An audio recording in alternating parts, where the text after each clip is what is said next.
یہ جہاں چیز ہے کیا؟ علامہ ابن اثیر جزری رحمۃ اللہ علیہ نقل کرتے ہیں کہ جب حضرت سعد بن ابی وقاص رضی اللہ تعالی عنہ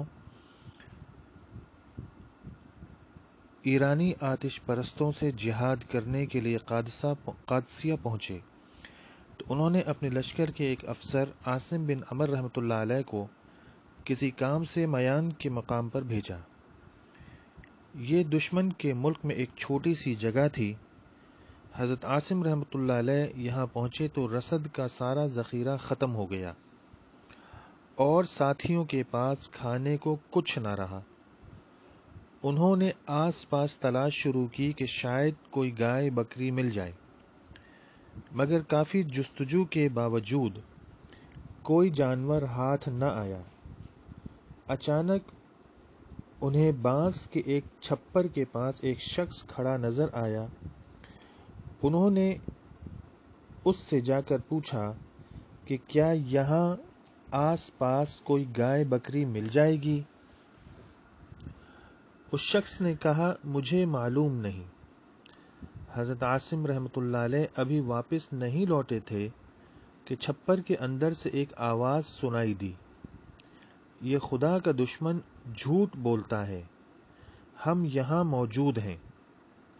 حضرت عاصم رحمۃ اللہ علیہ چھپر میں داخل ہوئے تو دیکھا کہ وہاں کئی گائے بیل کھڑے ہیں، مگر وہاں کوئی آدمی نہیں تھا اور یہ آواز ایک بیل کی تھی۔ حضرت عاصم رحمۃ اللہ علیہ وہاں سے گائے بیل لے کر آئے اور انہیں لشکر میں تقسیم کیا۔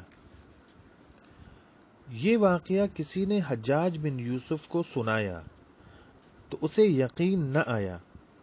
اس نے جنگ قادسیہ کے شرکاء کے پاس پیغام بھیج کر اس کی تصدیق کرنی چاہی تو بہت سے حضرات نے گواہی دی کہ اس واقعے کے وقت ہم موجود تھے۔ حجاج نے ان سے پوچھا اس زمانے میں اس واقعے کے بارے میں لوگوں کا تاثر کیا تھا؟ انہوں نے کہا اس واقعے کو اس بات کی دلیل سمجھا جاتا تھا کہ اللہ ہم سے راضی ہے اور وہ ہمیں دشمن پر فتح عطا فرمائے گا۔ یہ بات اسی وقت ہو سکتی ہے جب لوگوں کی اکثریت متقی اور پرہیزگار ہو۔ حجاج نے کہا دلوں کا حال تو اللہ ہی جانتا ہے۔ انہوں نے کہا لیکن اتنا ہم بھی جانتے ہیں کہ دنیا سے اس قدر بے نیاز قوم ہم نے ان کے بعد نہیں دیکھی۔ اللہ تعالی ہمارے دلوں میں بھی دنیا سے بے نیازی اور آخرت کا شوق پیدا فرما دے۔